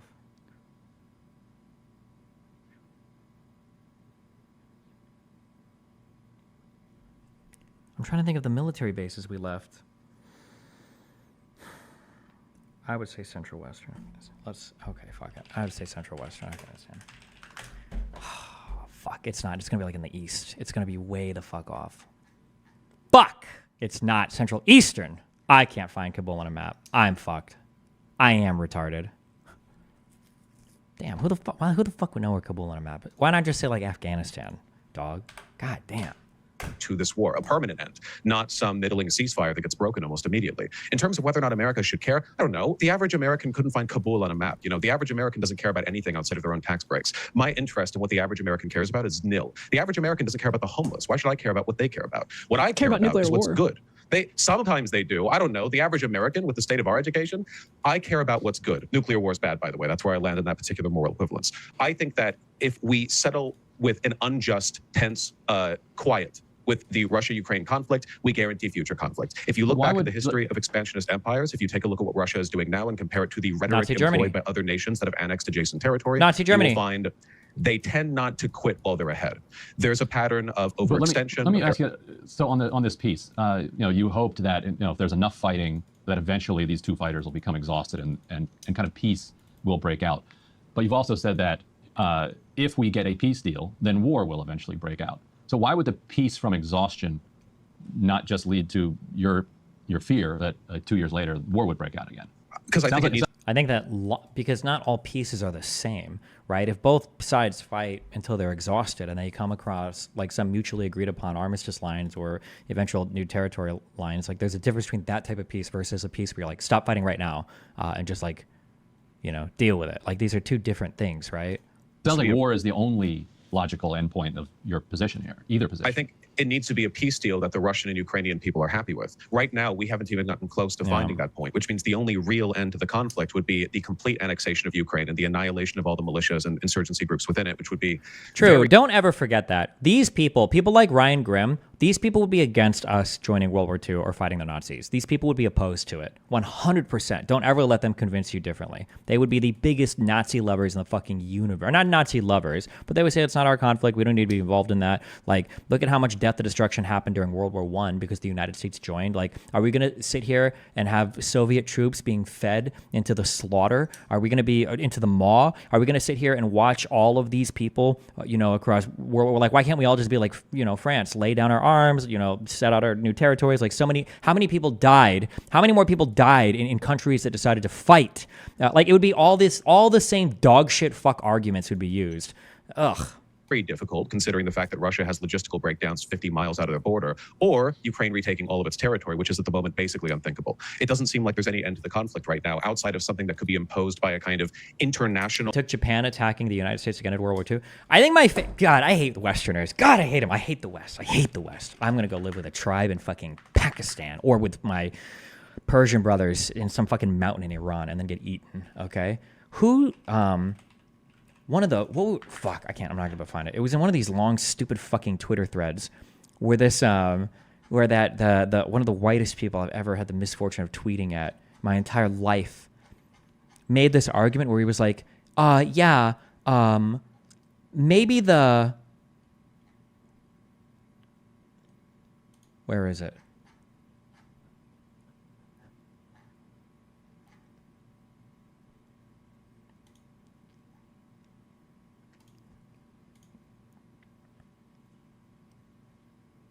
One day we'll get through World War II.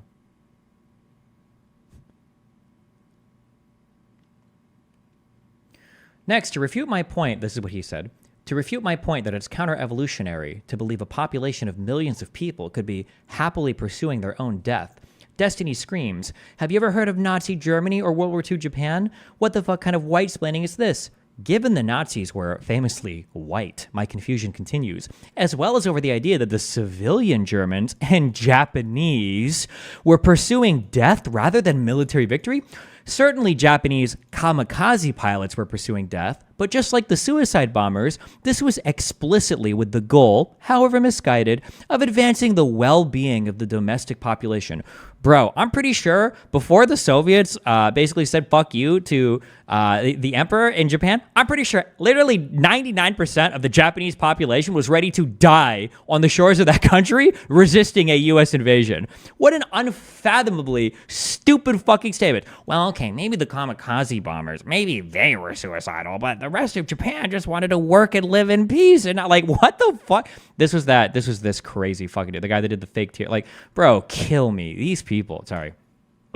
Move to sort of like solidify the line where it is now. And I do think that would just weren't they, am I making this up, or were there some, was it in Japan or was it in Korea? Weren't there like soldiers that were trying to fight like World War II like 10 years later on like some random Southeast Asian islands where they were, am I making this up, or was this actually a thing that happened where they like burrowed in and like fucking fed off of like crabs and lobsters and like waited to kill people? Like, geez, in the Philippines? Yeah. Jesus Christ. to more peace in the future? That's my question. And I don't come to this with a solution, by the way. If I had a solution, or if anyone did, I think you'd be hearing them preaching it a lot more often. I don't like the idea of treating this like team sports, or like, you know, well, in actuality, like we could have prevented this if we went back 20, 30, 40 years. I know there's a lot of other cool stuff we could have done. We could have invested in like Apple early too, you know? Let's say the US tripled the NASA budget and sent it all to Ukraine. Do you think that would be too much US? Why are we so fixated on this NASA budget point? What, like, man, we really want to fund Elon's opposition, I guess. We really don't want him to have any success with SpaceX. Like, what do we support? I mean, if we over-support Ukraine, if we commit to it so hard that Ukraine starts pushing back further, my concern would be that the brass in Ukraine would get arrogant and start pushing into Russia. I don't think that's especially likely. Certainly, Ukraine doesn't have the same sort of legacy and cultural pretext of expansionist sentiment the way that like Putin does, but it's possible. I also disagree, by the way, with the strike they did on some of those early warning systems. You showed an article with that headline a little bit ago. I think that's dangerous territory. I don't think that Ukraine has been particularly irresponsible in this conflict as military conflicts go, and that's a pretty low bar. I do think that there's a risk the more we gin them up, the more gung-ho they get, and I think that risk increases the longer this goes on too. So again, we either let Ukraine get washed entirely. I don't even know if Russia could do that at this point, even if we divested from Ukraine. We sort of pressure Ukraine to accept the Russian peace deal as it is now, or we overinvest to the point where they can reclaim their borders, which, given enough time and enough money, you know, we unleash Area 51 on the Russians. Sure, maybe Ukraine could do it. Of these three options, which is the most likely to bring about the fewest deaths, the lowest likelihood of long-term nuclear conflict? In my opinion, the path will get clearer the more time goes on, because we will increasingly test the willingness of the Russian people to support this ongoing engagement. That sounds horrible. I think this is a horrible situation. That's not me blaming anyone involved, the Pentagon, the Kremlin, whatever else. It's a horrible humanitarian nightmare, but it's also a pretty difficult one to manage. You know, you look back at history and there are empires that were clashing with each other for centuries, over and over again. Are you going to sit there and judge the Japanese for wanting to die for the emperor, but think Americans wouldn't have died for the president given the same circumstances? So you're permabanned, okay? I want you to really think about that. I want you, when you type into my chat and it doesn't go through, I want you to really think about that, okay? When you're swallowing cupful after cupful of Drano later, I want you to think like, oh God, you banned me permanent. I want you to be thinking about that, okay? No.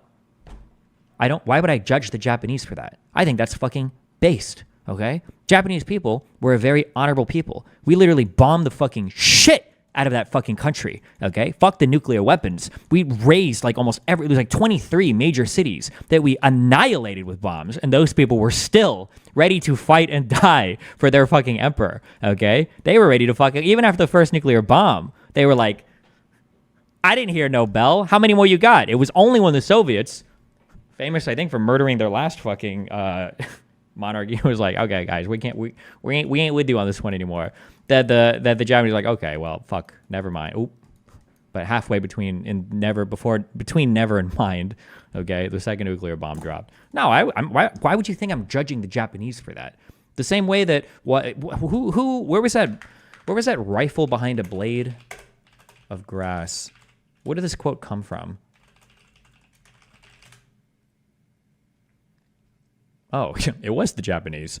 We can never invade America. Japanese Admiral Yamamoto has been quoted as saying, Yamamoto, who attended college in America, explained his logic this way: there would be a rifle behind every blade of grass. I can't believe you think I would judge the Japanese for that negatively. I wasn't saying that. I'm an American, bro. Who the fuck where are you? I want Unbane just to ask what fucking dog shit ass Scandinavian shithole fuck country you're from, okay? Where as soon as you see an invading force, you check your fucking Google Maps to see when the next publicly assisted tram is gonna subway you out of your dog shit, bullshit ass fucking country, okay? Fuck you. The Japanese were based for wanting to fight. And you know who the most based Japanese are? It was that dude in 1970, okay, that was still crawling through the jungle, okay, waiting to find whatever the American racist version of Charlie. What do you call, what's the slur for white American soldiers, okay? That guy was extra based, okay? Fuck you, all right? Borders barely changing with each successive war. I don't want that to happen. Look up Operation Ketsu Go. What was the operation where the Japanese were like loading up fucking balloons and sending them across the Pacific? The napalm our shit. Oh shit, what was that called? Operation Japanese Balloons. That's not it. I don't even think didn't like 99% of these just crash like in the ocean? Japan launched some 9,000 balloons during a 5-month period to be carried by high altitude winds more than 6,000 miles eastward across the Pacific to North America. Perhaps 1,000 of these reached the continent, but there were only 285 reported incidents. Listen, wait, what was this? Did they really do this? Hell yeah, they did. Just listen. The Japanese didn't fuck around. They had their own Nazi unit. They had their own crazy fucking war unit. They had an awesome ass fucking emperor dude with crazy outfits. They have katanas. Just because we've got nuclear powers involved, but because like it is a collective drain on the spiritual, financial, and military collective of humanity. I just don't want to come at it from a dogmatic position because I don't want to blind myself to avenues of peace that might be unintuitive. And we're running up against our time limit here.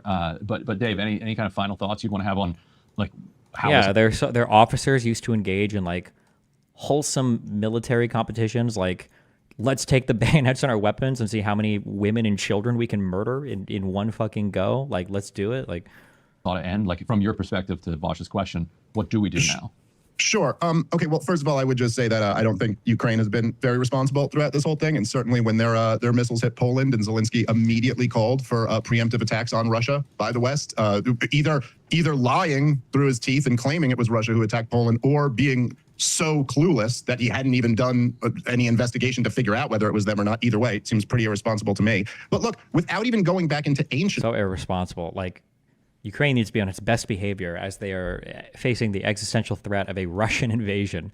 Can't believe that Poland ever would make any mistakes or fuck up at all. Not acceptable. History. Like, just going back to very recent history. It was Jens Stoltenberg. I apologize to the Norwegians. I know I'm butchering that.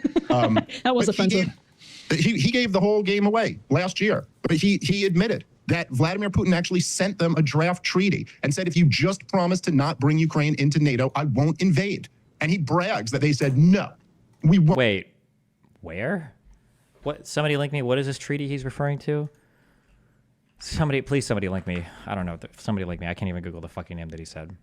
Don't sign that. Haha, you didn't want NATO expansion, and look at you now. You're getting more NATO expansion. It's like, yeah, and hundreds of thousands of Ukrainians dead. Like, could we at least all agree that we should have just signed that treaty? Why is it a vital... Can you explain why you feel that way about the Japanese, but not the Germans? Japan was out for conquest like Germany. They were genocidal like Germany. Or do you feel that they were based for fighting till they were defeated too? Listen, I always respect soldiers that fight for their fucking country and their shit. I mean, obviously I disagree with the Nazis, but for the German soldiers that fought, yeah, fuck it. They fought hard. They fought as well as they could have, yeah. What do you mean? The difference between, like, it's a different set of circumstances to give respect to, I guess. Like, respecting the Germans as they push aggressively, like, through tons of territories is one thing, but, like, respecting Japanese as their civilian population is on the brink of annihilation. Like, hold on, let me call Yamakiko. Oh shit, she's not picking up. I think the Americans like deleted one of our cities from the globe. Like, let me call my other mom. Oh, that city's still there. Like, it's tenacious people. How much shit did Germany lose before they ended up surrendering? I don't know. Listen, I respect all people. Okay.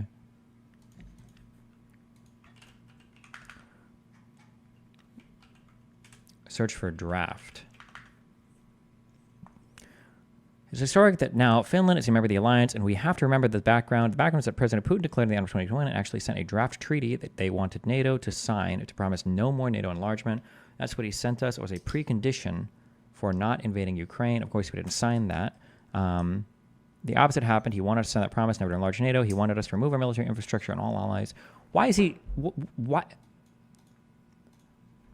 Why would you cite this as a, like, thing? Say, why would he ever imagine that Putin could dictate to any of us, like, what other countries would do?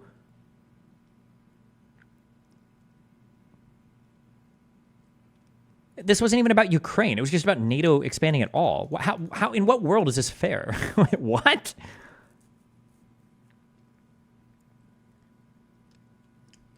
He wanted us to sign that promise never to enlarge NATO. He wanted us to remove our military infrastructure and all allies that have joined NATO since 1997, meaning half of NATO.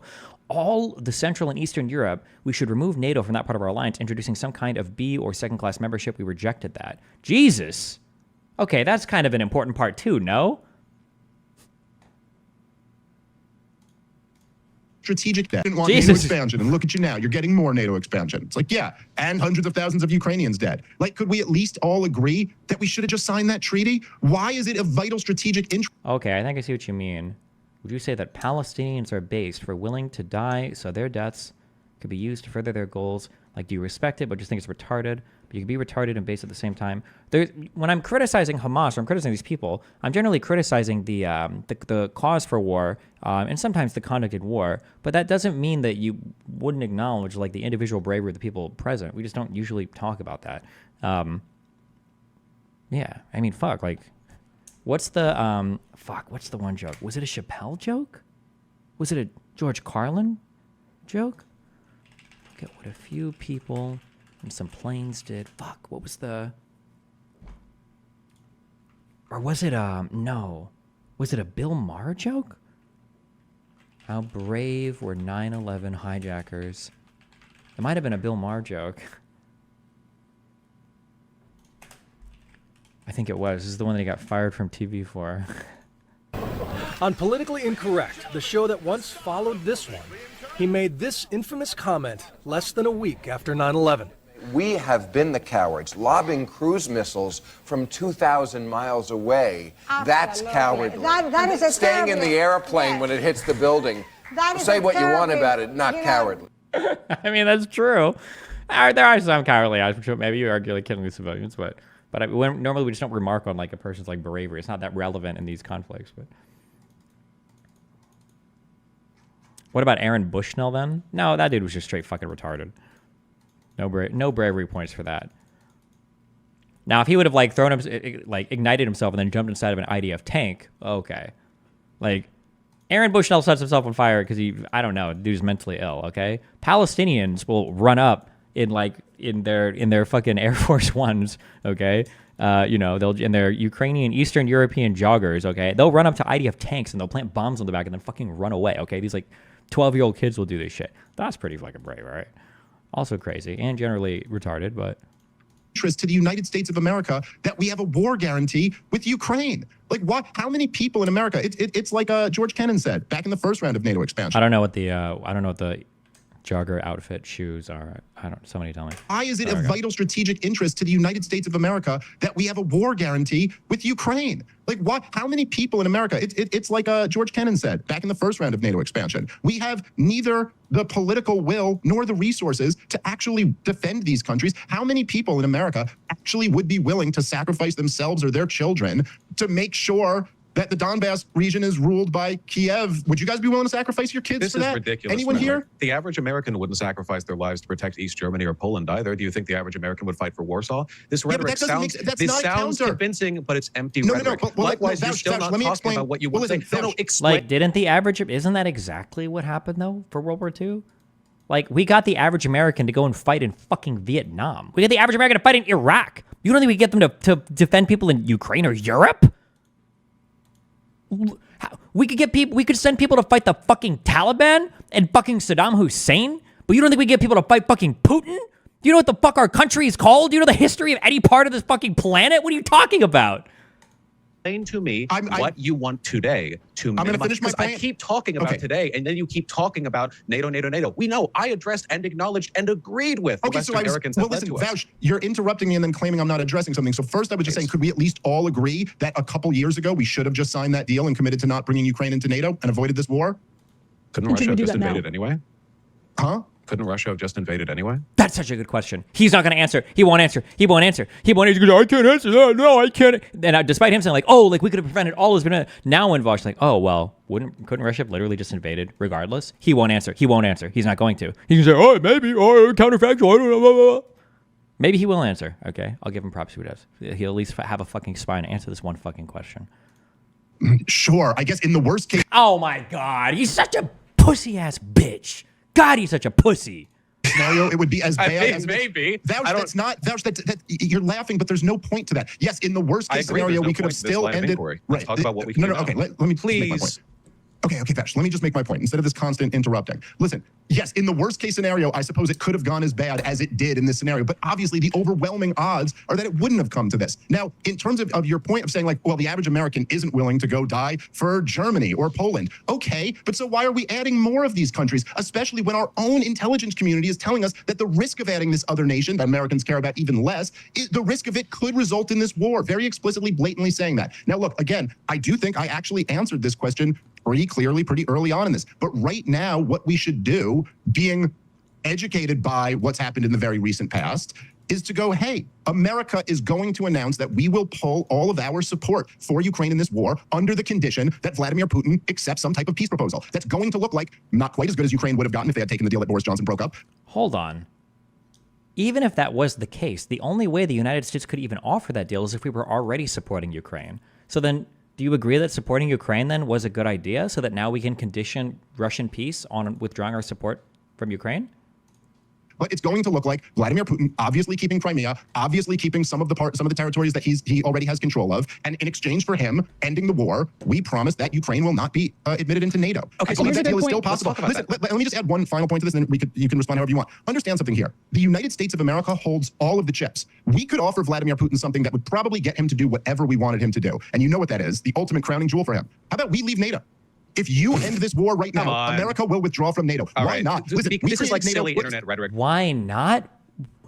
I don't know. Never mind. Okay. No, it's not. It's not. Yeah, we're going to leave NATO. No, this is like for Twitter likes, you know. Like, literally, the former president asked the question. What if we left the key military alliance? The way Twitter likes, you know. It's not. I didn't. Hold on. I didn't understand him. I didn't understand what he said. He certainly didn't say. He didn't just justify. He didn't just respond to Vaush saying that would be a silly idea with the answer, well, of course it wasn't that silly. The former president suggested it. That's not, he didn't just say that, right? Will withdraw from NATO. Why not? Listen, this is like NATO. Silly internet rhetoric that would get you laughed out of any political conference. We're going to leave NATO. No, this is like for Twitter likes, you know. Like literally, the former president asked the question. What if we left the key military alliance on the planet to incentivize a despot on the other side of the world to not invade the country they unjustly invaded? Such nonsense.